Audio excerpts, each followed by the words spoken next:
Welcome to this very special edition of the KAJ Masterclass Live, the show which ensures that you profit from your time spent here with experts, either through the industry insights, information, or simply learning from them.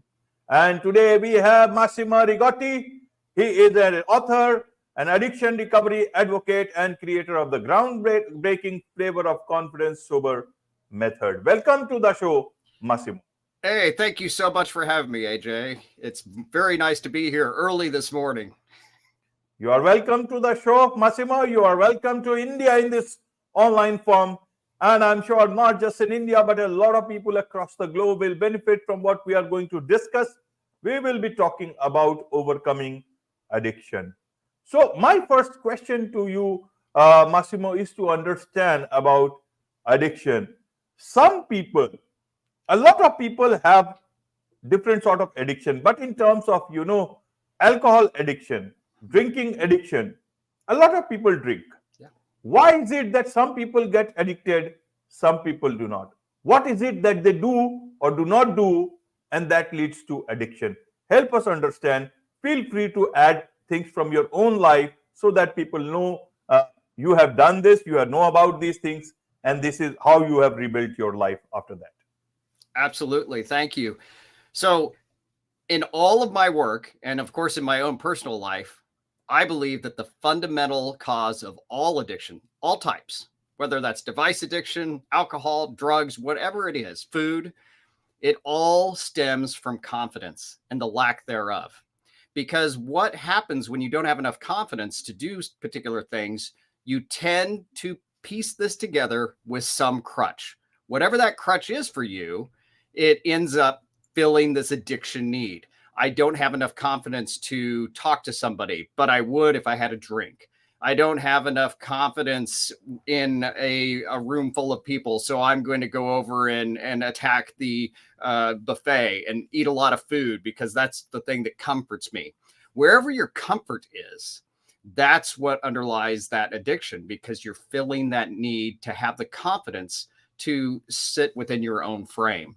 And I think that that is one thing that is very overlooked in addiction recovery. Oftentimes we're attacking the thing that you're addicted to rather than truly understanding what's going on inside one's mind.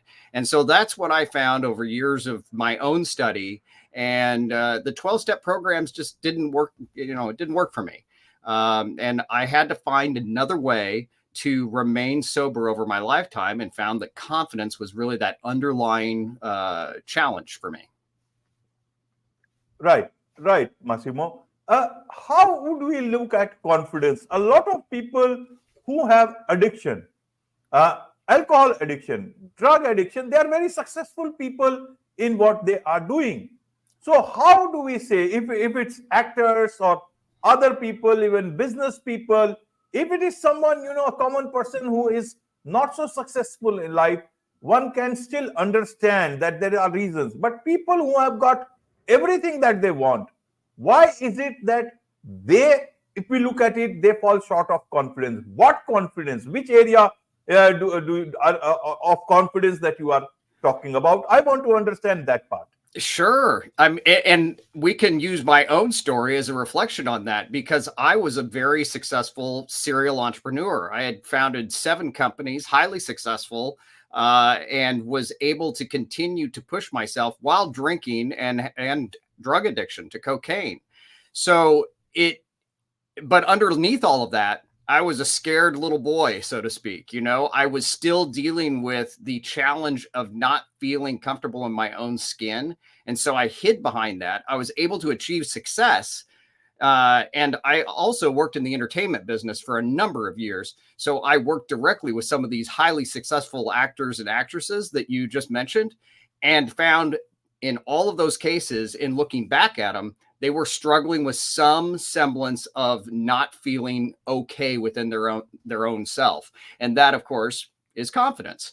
And it may sound really surprising to think that somebody that you look to as having it all together, or having all the money, or because we have that bar in our own lives today as the measure of success is how much you have, but it doesn't necessarily mean that you're okay on the inside. And so you can continue to drive yourself to do more and more by covering up and just kind of patching over the fact that you don't actually have the confidence to do it. One of the most common phrases, I don't know if it's common in India, but I think it's pretty common around the world, is I'm going to get some liquid courage. In reference to alcohol, right? You know, everything's going to be good. I'm just going to have a shot, and then I'm going to go over and I'm going to do whatever it is, you know, and that is not healthy. If you had the confidence to do it, you would find much greater success. All of the stupid decisions I've ever made in my life, I can guarantee you they were made when I was drunk or high. Right, Massimo. Well, understood. Even in India, they talk about liquid courage many a times. I have heard it, and so, but different places it works differently. In the Western world, uh, alcohol is also part of culture. You have much more, so there is nothing wrong with that. No. So how does one know about that you are getting addicted? How do I know, that I am crossing that border of, of being having a normal, casual drinking, or whatever way I drink, and part of my way to day-to-day life, and I am crossing that line of becoming addicted? How do I know? Many people are not aware of it. Some drink less, some drink more. How does one know? What is, you are a addiction recovery advocate. How do we stop ourselves from crossing the line, even if it begins? Yes, exactly. So that is a big challenge, because there are a lot of people who I would say are alcoholics, but do not consider themselves one. So look at your relationship with alcohol. And alcohol is the easiest of these substances to get addicted to, because you are, in fact, able to get it literally everywhere. I mean, in the United States, you can't go a mile without passing at least half a dozen liquor stores and probably another bunch of gas stations that all sell liquor. How do you avoid it in that realm?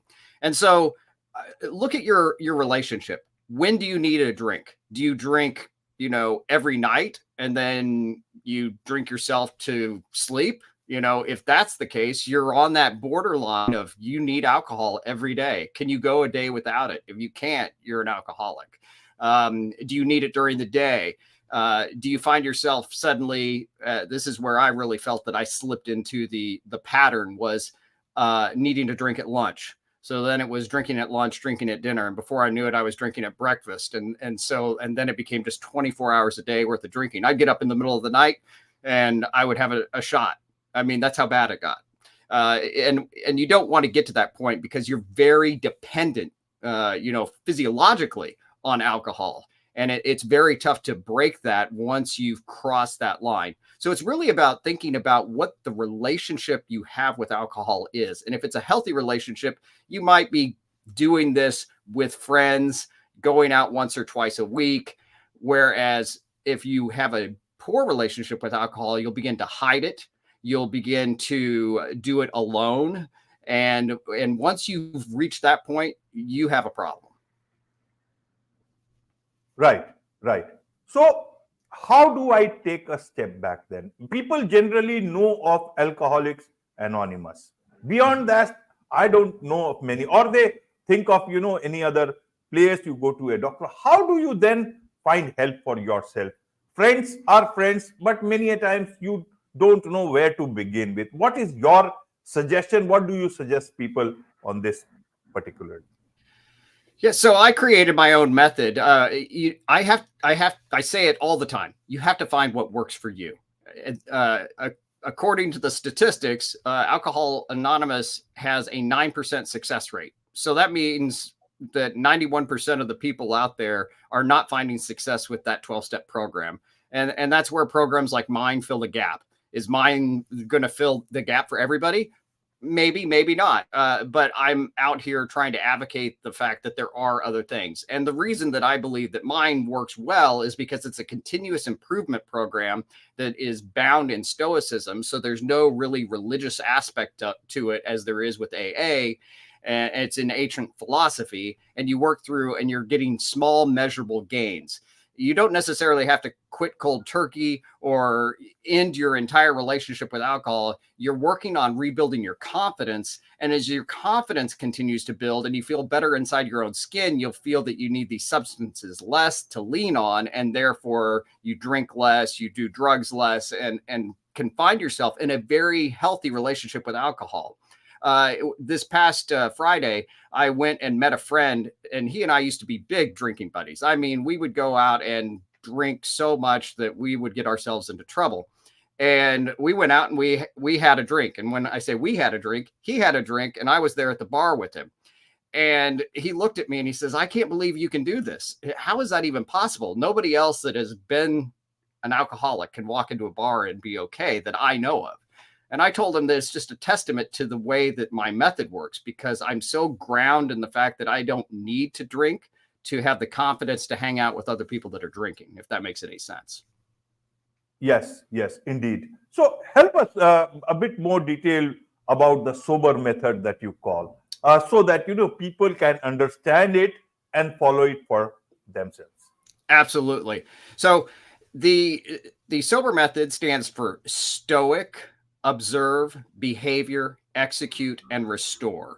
And as I mentioned, it's a continuous improvement cycle. So some people might be familiar with various things like plan, do, check, act, other Deming cycle type of things in manufacturing. So if you come from that type of a background, you might be familiar with this type of method. But basically what you're doing is you're starting in stoicism, and you work from some Stoic philosophy. I highly recommend Meditations by Marcus Aurelius.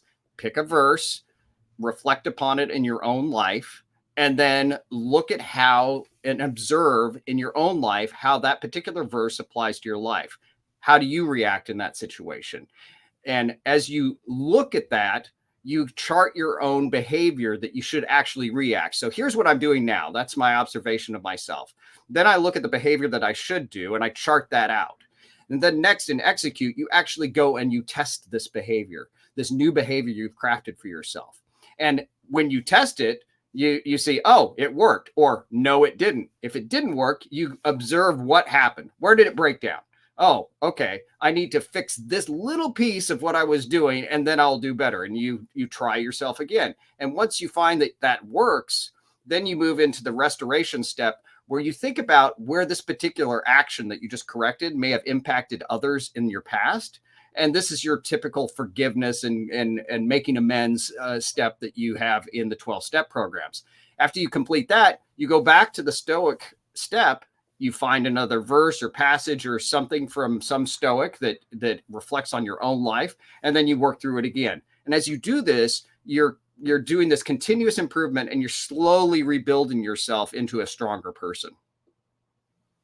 Right, right.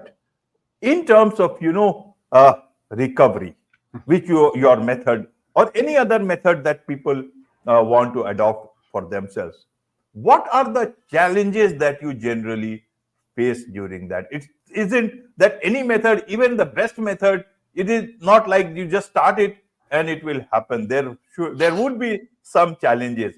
What are the challenges that one should be prepared for, in general sense, so that they know about these things and their journey of recovery does not get it stalled? I think that the biggest challenge immediately out of the gate is some semblance of loneliness that can occur, because you're starting on, especially if you're doing it alone, in everybody around you may be drinking or doing drugs. And I find that in those that I coach, this tends to be the case. And so they have to detach themselves from their existing base of friends and sometimes family and set out on their own, which takes a lot of strength. And that's hard. And the same people that say that they love us so much and they want us in their lives, those people will cling on to you. We humans are just absolutely poor at doing this to others. We will hold people back to keep them in our realm and in our lives. instead of allowing them to go on and shine and be stronger versions of themselves. So I think that is the biggest challenge of all. And I see this and saw it even in other recovery programs, where if somebody, it's kind of the person who's doing the best leads the group, because then they try to like attain their level. And if they step off, then everybody kind of falls down a little bit. And it's because we need to have, once again, it comes back to this confidence. They don't have the confidence to actually grow on their own. They're using the group mentality of the group they're in order to find their sobriety. And that's where I think it becomes a real detriment.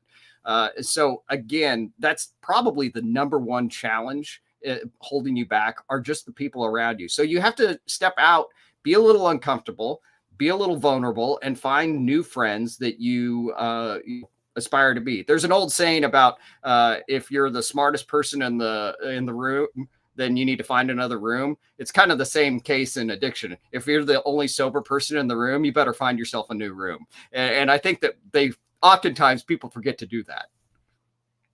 Absolutely. Then what does network mean to me? Which is a good network for me? Because people start generally from the network that they have. And what is the role of a network, especially during my recovery period? Well, that network is absolutely vital to structuring up good secondary support for what you're doing. So I often suggest that you look at the groups that you're already participating in. And if you don't have any, find a hobby that interests you, that is outside of the realm of all these other people that you're hanging out with, and embrace that. And adults, I mean, we take a lot longer to form relationships than we do when we're children. As a child, you can walk onto a playground and make a friend immediately, but as you grow and you get older, this becomes very tough. And so you have to give it time to set in. But finding new groups of where you have common interest, I think is really important. So one of the things I did, and this was also to improve my health, and it's kind of crazy, but I decided to become a competitive ice skater.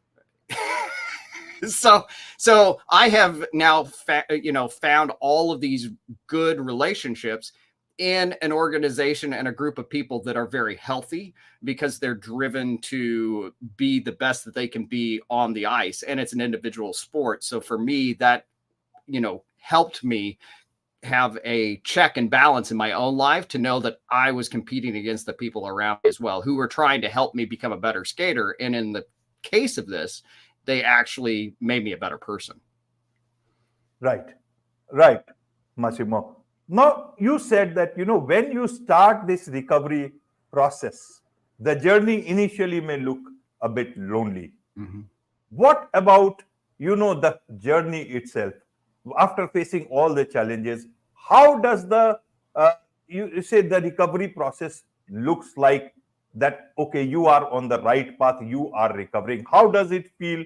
Because that withdrawal symptom will always be there. So when do I start feeling that I am on the path to recovery? Is it still lonely then, or is it much more empowering, that feeling? What sort of a feeling does one get? It will take some time, but I tell you, my life is so rewarding now. I'm coming up on 8 years sober, and my time period when I was at my worst, I lost everything. I was homeless, living on the streets of Kansas City, back in 2015 at this exact time. And I'm in Lincoln, Nebraska, and currently outside it's minus 13 degrees Fahrenheit. That's cold. And it reminded me of what it was like being on the street. And I reflected on this actually this morning when I woke up, is that, wow, I've come a long way since then, and that is a remarkable testament of putting the left foot in front of the right foot every single day. Once you reach about a year sober, you will really begin to feel it, because you have framed up the beginnings of new relationships, and you'll begin to see traction in your work life, in your home life, in relationships with family members that you may have injured or done things to that you're not proud of. And I'd say that I really hit my stride in feeling super fulfilled about 3 years in. And that sounds like a long time for somebody who might be struggling right now. But if you look at it in the case of very small measurable gains, that's what I stress in my program all the time. The SO.B.E.R method is about small measurable gains. Maybe you drank a 6-pack last night. Well, tonight drink 5, and 2 months from now drink 4. You're making progress. Eventually that'll become 0. And when it does, you'll find that stability that you're really looking for, and your relationship with others will improve. Right, right. So, does this SO.B.E.R method, does this also work for other sort of addiction, device addiction, food addiction, drug addiction? Does it also work there, or it has to be a different path altogether? Yeah, it's really remarkable. Something really wild happened when my book first came out. About 3 months later, I got a letter from somebody in Germany to tell me that they had used my method and it had saved them from their device addiction. And I had never stopped to think about the power of the method, because it isn't based in any one thing. It doesn't focus on anything. And then I have a relative who told me that she used my method to improve her relationship with food.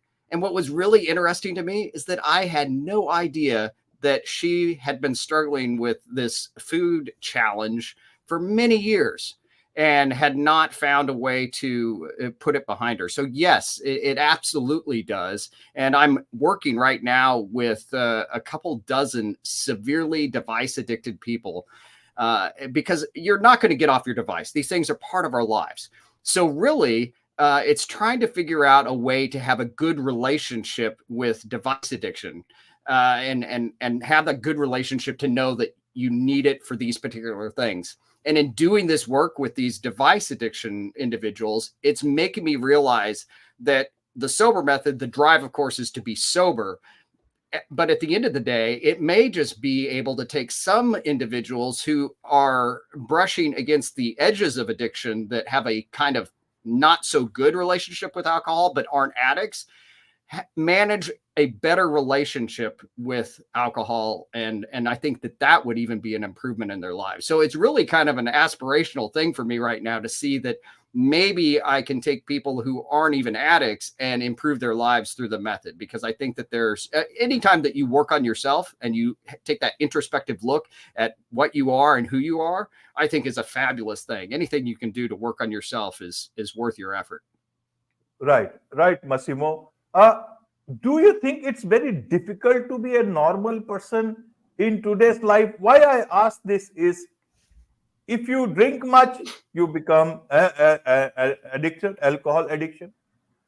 If you eat much, that's food addiction. Mm-hmm. Drugs is a totally different thing, negative thing. If you use devices much, do not have any other addiction, device addiction. If you work much, you become a workaholic. Yeah. So how do you become a normal person, and what do you get addicted to? Is there a normal addiction to living a normal life? How do you look at, what would you like to say about that sort of normal life to people who would want to understand, who think there has to be some sort of thing that they can be busy with? It really just comes down to balance. And I think that, again, I hate to circle back to it in some ways, but I really believe that this comes down to confidence. If you're confident to do whatever it is in your own life and in your own frame of what you see yourself in, then it really it's not going to matter. You're not going to become work addicted because you're in avoidance of something. If you're a workaholic, are you avoiding your home life? There's something you're avoiding. I mean, and sometimes you might have to work a ton to, maybe you want a promotion. And so, you're going to put in a lot of extra hours to get it. Well, then that was an investment of your time. And so you need to look at it that way. And I don't know that there is anything that is necessarily normal, because everybody is so unique. And that's the amazing thing about all the work that I do now, is to find out how unique everybody really is in their relationship with various things. And so it really is a balance, and striking that balance comes back to being confident to stand in silence when you're in a room with a bunch of other people. And most people can't do that. Most people cannot stand longer than about 90 seconds without figuring out something for them to do. And when you can be alone with your thoughts and be comfortable with that, it's an amazing feeling. Absolutely. Well said, well put, Massimo. I'm sure a lot of people will understand the deep meaning down in these words. There is much to learn about all these things, So for people who would like to know more about you, more about the sober method, more about your book, what is the best way for them to connect with you? Best way to connect with me is at my website, MassimoRigotti.com. And you can find me on any of the socials at Sober Method. So that's a best way to get me. I put out shorts and tips and tricks on a daily basis. Wonderful. With this, it's a wrap on this very special edition of the KAJ Masterclass Live. Thank you so much indeed for joining us. Thank you so much.